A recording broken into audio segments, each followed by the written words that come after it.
ஒரு நல்ல ஸ்தானத்துல நீண்ட காலத்துக்கு அப்புறம் துலா ராசி அன்பர்களுக்கு அமைஞ்சிருக்கு. என்னை பொறுத்த வரைக்கும் ஒரு 7 ஆண்டுகளுக்கு அப்புறம் பார்த்தீங்கன்னா, துலா ராசி அன்பர்களுக்கு நன்மை நடக்குமா? என் வாழ்க்கையில நடக்கக்கூடிய போராட்டங்கள் தீருமா? என் பிரச்சனை தீருமா? அப்படின்னு கேட்கக்கூடியவர்களுக்கு இந்த 2026ஆம் ஆண்டு பலவிதமான நன்மைகளை கொடுக்கக்கூடிய வருடமா அமையப்போகுது. முதல் பிரச்சனை என்ன அப்படின்னா, துலா ராசி அன்பர்களுக்கு கடன் தான் சார் பிரச்சனை. அது வேலை செய்கிறவங்களா இருக்கலாம், பிஸ்னஸ் பண்ணுறவங்களா இருக்கலாம், எந்த நிலையில் இருந்தாலும் சரி, கடன் பிரச்சனை என்னை போட்டு ரொம்ப டார்ச்சராக இருக்குது. நான் ரொம்ப கரெக்டாக எல்லாருக்கும் கடன் கொடுத்துட்டே வந்தேன். திடீர்னு எனக்கு பார்த்தீங்கன்னா பிஸ்னஸில் நஷ்டம் வந்துடுச்சு. அதனால் என்னால் இப்போ கடன் கட்ட முடியல. அது ஒரு பெரிய நெருக்கடியாக மாறிட்டு இருக்கு. என்ன பண்ணுறது தெரியல. ஒரு வீடு விற்க வேண்டியிருக்கு, வீடு விற்க முடியல. இடம் விற்க வேண்டியிருக்கு, இடம் விற்க முடியல. அதெல்லாம் வந்துச்சுன்னா என் கடனை அழகாக தீர்த்துருவேன். ஆனால் அதெல்லாம் நடக்க மாட்டேங்குதுன்னு சொல்லக்கூடியவர்களுக்கு இந்த ஆண்டு இடம் விற்கும், வீடு விற்கும். அதனால் உங்களுடைய கடன் பிரச்சனைகள் தீரும். தொழிலில் மாற்றங்கள் ஏற்படும். ஏன்னா இந்த குருவுடைய பார்வை அந்த மாதிரி ஒரு பார்வை பலனை கொடுக்க போகுது. ஏன்னா உங்கள் ராசிக்கு 2ஆம் இடத்தை குரு பார்க்குறாரு. அதே போல் உங்கள் ராசிக்கு 4ஆம் இடத்தை குரு பார்க்குறாரு, 6ஆம் இடத்தை குரு பார்க்குறாரு. இது எல்லாமே என்ன சொல்லுது அப்படின்னா, உங்களுடைய பொருளாதார பிரச்சனைகள் தீரப்போகுது அப்படின்ற ஒரு விஷயத்த குறிகாட்டுது. அப்போ இந்த வருஷம் தொழிலில் மாற்றம் இருக்குமா சார்? நல்லா சம்பாதிச்சிருவேன் சார், கடனை கட்டிடுவாங்க சார்ன்னு கேட்டால் கண்டிப்பாக கட்டிடுவீங்க. நிறைய லாபங்கள் வரும், ரொம்ப முக்கியம் அதுதான். அதே மாதிரி முயற்சிகள் நிறைய பண்ணுவீங்க. முயற்சி பண்ணிட்டு தான் சார் இருக்கேன், ஆனால் வெற்றி கிடைக்கல அப்படின்னு சொல்லக்கூடியவர்களுக்கு அந்த வெற்றியை கொடுக்கக்கூடிய வருடமாக இருக்கும். அதே போல் வேலையில் இருக்கக்கூடியவர்களுக்கு உயர் பதவி, உயர் அந்தஸ்து கிடைக்கக்கூடிய ஒரு முக்கியமான வருடம் சார். அதில் எந்த டவுட்டும் கிடையாது. ஏன்னா 6ஆம் இடத்துல சனி பகவான் இருப்பாருன்னும் போது என்னன்னா, போட்டிகளை வெல்லக்கூடிய ஒரு அமைப்பு துலா ராசி என்பர்களுக்கு இருக்கு. அப்போ ஆஃபீஸில் யாராவது பாலிடிக்ஸ் பண்ணுறாங்க, நெருக்கடி கொடுக்குறாங்க, வேலையை விட்டு அனுப்பணும்னு நினைக்கிறாங்க, அவங்கெல்லாம் மாறி ஓடக்கூடிய காலமாக இருக்கும். உங்களுக்கு வெற்றி வாய்ப்புகளை கொடுக்கக்கூடிய காலமாக இருக்கும். உங்களுக்கு நல்ல பதவிகளை கொடுக்கக்கூடிய காலமாக இருக்கும். அந்தஸ்தை கொடுக்கக்கூடிய காலமாக இருக்கும். வேலை மாற்றம் செய்யணும்னு நினைக்கக்கூடியவர்களுக்கு அற்புதமான ஆண்டு. நீங்கள் தைரியமாக வேலை மாறுங்க.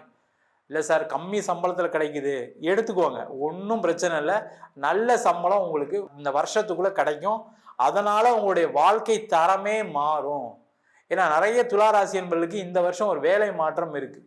அது செஞ்சுக்கிறது நல்லது. நீ எந்த ஏஜ் கேட்டகரியில் இருந்தாலும் சரி, சார் எனக்கு 50 வயசாச்சு சார், 55 வயசாகிடுச்சு சார், 60 வயசாகிடுச்சு சார், இதுக்கப்புறம் நான் போய் எங்கே சார் வேலை மாறுறது அப்படி நினைக்காதீங்க. துலா ராசி என்பர்களுக்கு இந்த வருஷம் வேலை மாற்றம் இருக்குது. இல்லைன்னா வேலை மாறுற மாதிரி சில சூழ்நிலைகள் வரும். அப்போ நம்மளே பண்ணிட்டா எப்படி இருக்கும்? நல்லா தான் இருக்குமா இல்லையா? ஏற்கனவே அப்படி தான் இருக்கீங்க. சில பேருக்கு பார்த்தீங்கன்னா வேலை எப்போ போகும்னு தெரியாமல் இருக்குது. அந்த மாதிரி இருந்தால் தயவுசெய்து மாறிடுங்க, நல்லா இருப்பீங்க. அதே மாதிரி வெளியூர் பிரயாணம் செய்வதற்கு, வெளியூர் சென்று வேலை பார்ப்பதற்கு, வெளிநாடு சென்று வேலை பார்ப்பதற்கான ஒரு அமைப்பு இந்த துளாராசி என்பதற்கு இருக்குது.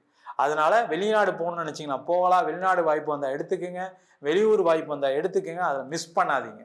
அதே போல் இந்த காலகட்டத்தில் வெளிநாட்டில் இருக்கீங்க, அவங்களுக்கெல்லாம் நல்ல சம்பாத்தியம் வரும். உங்களுடைய அங்கே வாங்கின வீட்டு கடனை தீர்ப்பீங்க, குழந்தைங்களுக்காக வாங்கின கடனை தீர்ப்பீங்க.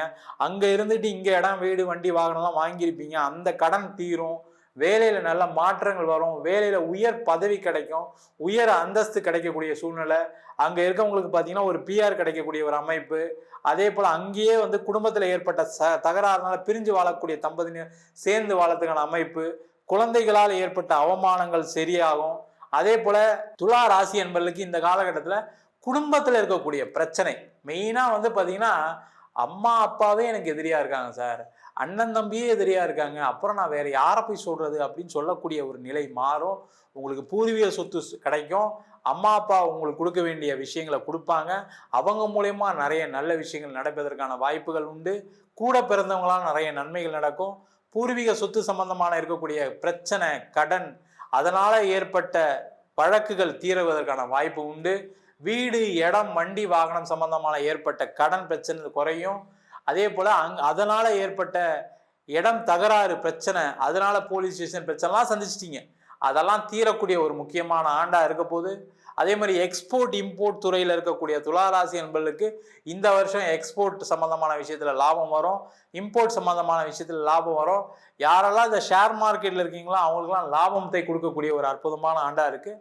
அதுக்கு மட்டும் கொஞ்சம் சேஃப்டியாக பார்த்துட்டு நீங்கள் செய்கிறது நல்லது. மொத்தத்துல ஒரு 7 ஆண்டுகளுக்கு அப்புறம் உங்களுடைய அனைத்து விதமான பிரச்சனைகளும் தீர்வதற்கான வாய்ப்புள்ள வருடமாக இந்த 2026ஆம் ஆண்டு அமைய போகிறது.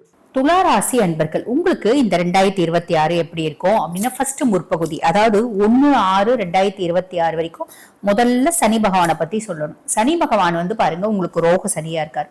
ரோக சனி அப்படின்னும் போது கடன்ல இருந்து ஒரு விமோச்சனம், நோயில இருந்து ஒரு விடுதலை, எதிரிகளே இல்லாத ஒரு வாழ்க்கை, இது கொடுக்கக்கூடிய பொசிஷன்ல சனி இருக்கார். பொதுவா துலாம் சனி உச்சமடையக்கூடிய ராசி இல்லையா?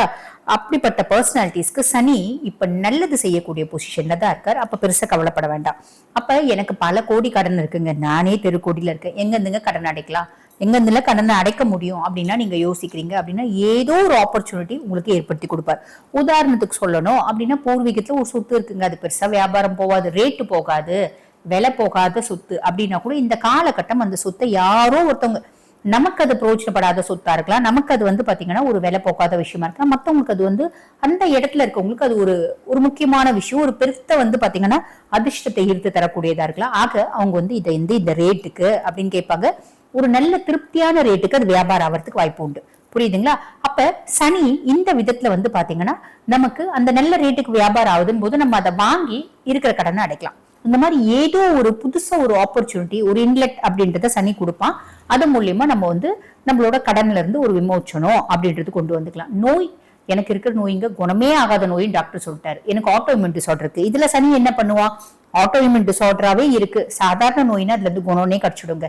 எனக்கு குணமே ஆகாத நோய் ஆட்டோ இம்யூன் டிசார்டர் இருக்கு அப்படின்னாலும், ஒரு குரோனிக் இல்னஸ் குணம் ஆகாத நோய், இப்ப நான் டயாலிசிஸ் பண்ணிட்டு இருக்கேன், கிட்னி ப்ராப்ளம் அப்படின்னு இருந்தாலும் சனி வந்து பாருங்க உங்களுக்கு ரோக சனியா இருக்கிறதுனால, மருந்து மாத்திரை தயவுனால, டயாலிசிஸ் தயவுனால, அதே மாதிரி ஆட்டோஇம்யூன் டிசார்டரா இருக்கு அப்படின்னாலும் உணவு முறைகள், வாழ்வியல் மாற்றங்கள், மருந்து மாத்திரை தயவுனால, மருந்து மாத்திரை சாப்பிட்டுட்டு நான் நல்லா இருக்கேன்ப்பா அப்படின்ற ஒரு சிச்சுவேஷனை கொண்டு வந்து கொடுப்போம். எதிரி அப்படின்னு பெருசும் யாரும் இருக்க மாட்டாங்க. காரணம் என்னன்னா 6ஆம் பாவத்தை சனி இருந்து எதிரி இல்லாத ஒரு வாழ்க்கை அப்படின்றது ஞாபகம் வச்சுக்கோங்க. இதெல்லாம் சனி கொடுக்கக்கூடிய பிளஸ். ரெண்டாவது ராகு கேதுவை பார்க்கலாம். ராகு வந்து 5ஆம் பாவம், கேது 11ஆம் பாவம், பூர்வ புண்ணியஸ்தானம், புத்திரஸ்தானத்துல ராகு வச்சங்க. பூர்வீகம் சார்ந்து கெட்ட செய்தி ஏதாவது வருமானா அப்படி யோசிக்கணும்ன்ற அவசியமே இல்லை. காரணம் என்னன்னா குருனோட பார்வை இருக்கு, குரு சண்டால யோகம் இருக்கு. அப்ப ராகுனால வரக்கூடிய நல்லது மட்டும் நம்ம பார்க்கலாம். நல்லது என்ன? பூர்வீகம் சார்ந்து ஒரு பண வரவு அப்படின்றது வரும். புரியுதுங்களா?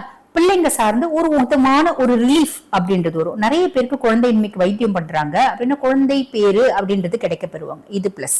கேது 11ஆம் பாவம், 11ஆம் பாவம் கேது அப்படின்றது துளாராசி என்பர்கள் நீங்க என்ன வேலை செய்றீங்க அப்படின்னாலும் அதுல ஒரு நல்ல லாபத்தை கொண்டு வருவார். மேக்சிமம் வந்து பாருங்க, இந்த மருத்துவம் சார்ந்த தொழில் செய்யறவங்க, ரசாயனம் சார்ந்த தொழில் செய்யறவங்க, ஃபாரின் கொலாபரேட்டட் கன்சர்ன்ல வேலை செய்யறவங்க, இவங்களுக்கு எல்லாம் வந்து நிறைய ப்ராஃபிட் அப்படின்றது கிடைக்கிறதுக்கு நிறையவே வாய்ப்பு உண்டுங்க.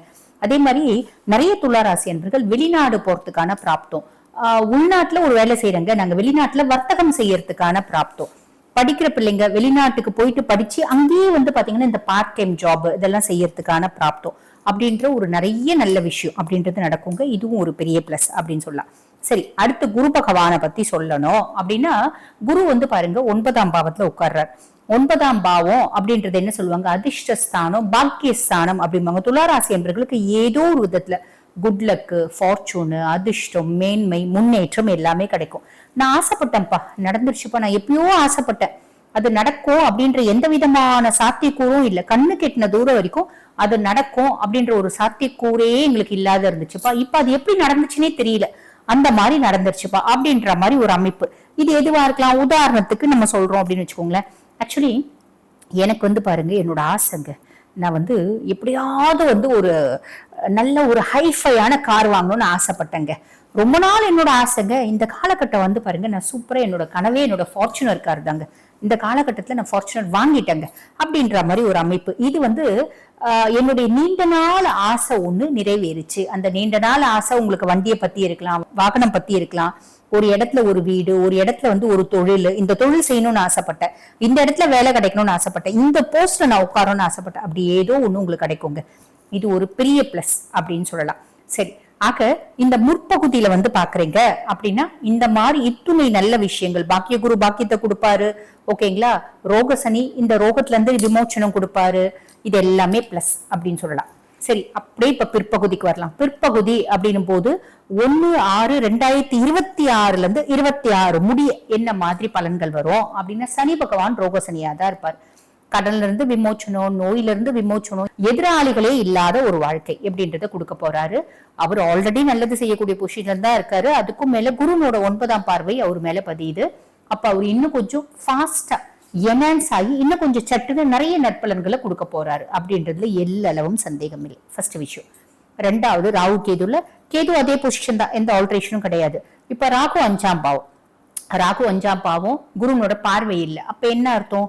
எனக்கு பூர்வீகம் சார்ந்து சொத்து பத்து நிறைய இருக்குங்க, இப்ப எனக்கு கொடுக்க மாட்டேன்னு எங்க வீட்டுல என்ன எல்லாருக்கும் அண்ணன் தம்பிங்களுக்கு தான் பிரிச்சு கொடுத்துட்டாங்க, எனக்கு கொடுக்க மாட்டேங்கிறாங்க. காரணம் கேட்டா நீ லவ் பண்ணி கல்யாணம் பண்ணிக்கிறேன், ஏன் கொடுக்கணும் அப்படின்னு நினைக்கிறாங்க. இது ஃபர்ஸ்ட் விஷயம். இப்படி நடக்கிறதுக்கு நிறைய பேருக்கு வாய்ப்பு உண்டு. நான் குழந்தையின்மைக்காக வைத்தியம் பண்றேங்க, 2-3 அட்டம்ஸ் வந்து ஒரு பெரிய வந்து அசிஸ்டட் கன்செப்ஷன் டெக்னிக் பண்றேன், 2-3 அட்டம்ஸ் ஃபெயிலியர் ஆகுதுங்க. ஃபெயிலியர் ஆகி சக்சஸ் ஆகிறதுக்கு வாய்ப்பு உண்டு. இந்த மாதிரி ஒரு அமைப்பு. அதே மாதிரி பூர்வீகத்துல ஒரு இடம் இருக்குங்க, அதுல வந்து பாருங்க நிலம் இருக்கு, அந்த பக்கத்து நிலக்காரன் எனக்கு வந்து பாத்தீங்கன்னா காம்ப்ளிகேஷன்ஸ் கிரியேட் பண்றான், பிரச்சனை பண்றான், ஆக்கியூபை பண்ணிக்கிறான். அந்த மாதிரி ஒரு அமைப்பு. எங்களுக்கு வந்து பாருங்க ஒரு கேஸ் வந்து கோர்ட்ல இருக்குங்க, அது பெருசா வாய்தானே போயிட்டு இருக்குங்க. இந்த காலகட்டம் வருமா அப்படின்னா வந்து பாத்தீங்கன்னா பெருசா வர்றதுக்கான அமைப்பு அப்படின்றது இல்ல. நம்ம கொஞ்சம் வெயிட் பண்ணணும். அவுட் சைட் த கோர்ட் நாங்க வந்து பாத்தீங்கன்னா மத்தியஸ்தர்களை வச்சு செட்டில் பண்ணிக்கிறோமா அப்படின்னு கேட்டா இந்த காலகட்டம் வேண்டாம், கொஞ்சம் வெயிட் பண்ணுங்க அப்படின்னு சொல்லணும். ஆக இது பூர்வீகம் சார்ந்து நம்ம நிறைய பெரிய பெரிய பிளான் பண்றீங்க அப்படின்னா உங்க சுய ஜாதகத்தை ஒரு முறை அனலைஸ் பண்ணிட்டு பண்ணிக்கும். ஓகேங்களா? இது ராகுனோடது. கேது அதே பொசிஷன்ல தான் இருக்காரு. அதுக்கும் மேல இப்ப குரு வந்து பாத்தீங்கன்னா 10ஆம் பாவம் தொழில் ஸ்தானத்துல குரு பகவான் தொழில் குருவா வந்து உட்கார்ந்துட்டு இருக்காரு.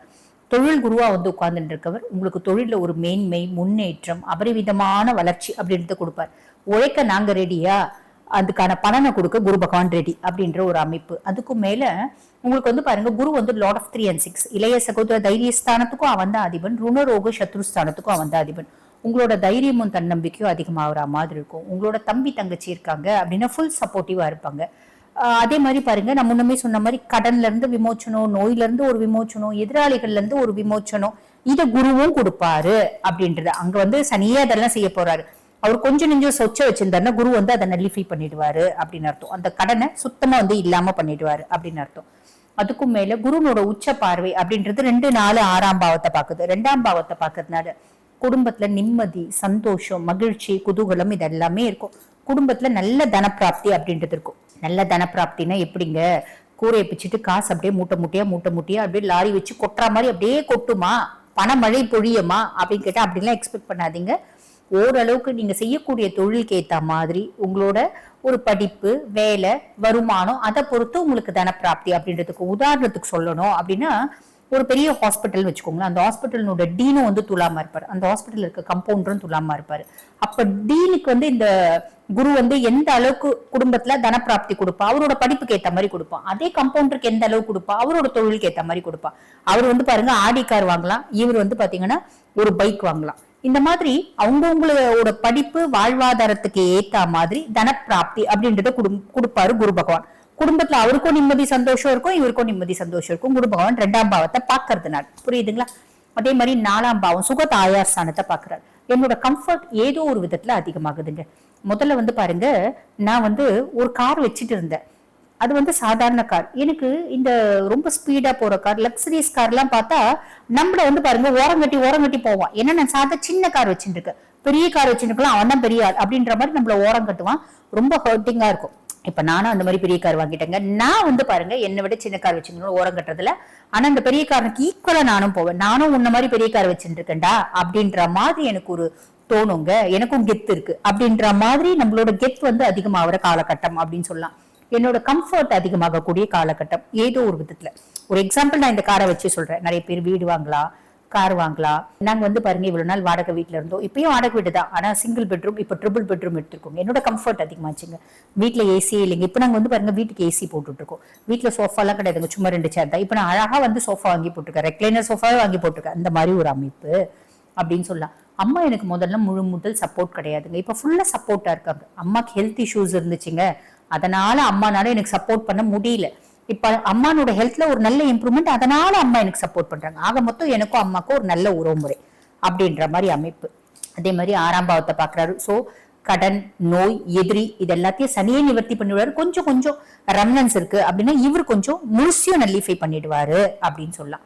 இது வந்து பாத்தீங்கன்னா இந்த துளாராசி அன்பர்களுக்கு பிற்பகுதியில இருக்கக்கூடிய அமைப்பு அப்படின்னு சொல்லலாம். ஆக சனி வந்து பாருங்க ருணரோக சத்ருஸ்தானத்துல இருக்காரு, ரோக சனியா இருக்காரு, குருனோட பார்வையினால என்னன்னு சாவுறாரு, ராகு கேது என்ன பண்றாங்க, குரு என்னென்ன மாதிரி நற்பலன்களை கொடுக்க போறாங்க எல்லாமே சொல்லியிருக்க. நம்ம செய்ய வேண்டியது என்ன, நம்மளுக்கு கிரகங்கள் எல்லாம் நிறைய நல்லது செய்யக்கூடிய பொசிஷன்ல இருக்காங்க, ப்ராப்பரா யூட்டிலைஸ் பண்ணிக்கணும் அப்படின்றது மட்டும் ஞாபகம் வச்சுக்கோங்க. பொதுவா கிரகங்கள் நல்லது செய்யக்கூடிய பொசிஷன் இல்ல அப்படின்னா நம்ம பன்மடங்கு உழைக்கணும். இவங்க எல்லாரும் நல்லது செய்யக்கூடிய பொசிஷன்ல இருக்காங்க அப்படின்னா நம்ம ஒரு மடங்கு, மிஞ்சி போனா 2 மடங்கு உழைக்கிறோம் அப்படின்னா ஒரு பெரிய லாபம், ஒரு பெரிய முன்னேற்றம், ஒரு பெரிய மேன்மையான ஒரு வளர்ச்சி அப்படின்ற மேன்மையான ஒரு நிலை அப்படின்றத அடைஞ்சிடும். இதை ஞாபகம் வச்சுக்கோங்க. காற்றுள்ள போதே தூற்றிக்கணும் அப்படின்னு பெரியவங்க சொல்லுவாங்க பாத்தீங்கன்னா, அதை ஞாபகம் வச்சு நீங்க செயல்பட்டீங்க அப்படின்னா இந்த 2026 வருடம் துளாராசி அன்பர்கள் உங்களுக்கு நல்லது நடக்கும், நல்லது மட்டுமே நடக்கும்.